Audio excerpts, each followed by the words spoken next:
சுனை கொண்டவர் யார்? அன்னை பால் என்றாலே அருளின் ஊற்றி கண் திறந்தவர் யார்? இறைவன் உயிர் என்றாரே.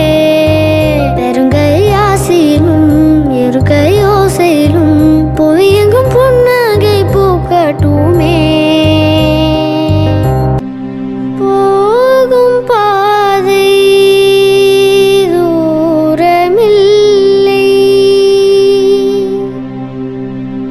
வாழும் வாழ்க்கை பாரமில்லை. சாய்ந்து தூ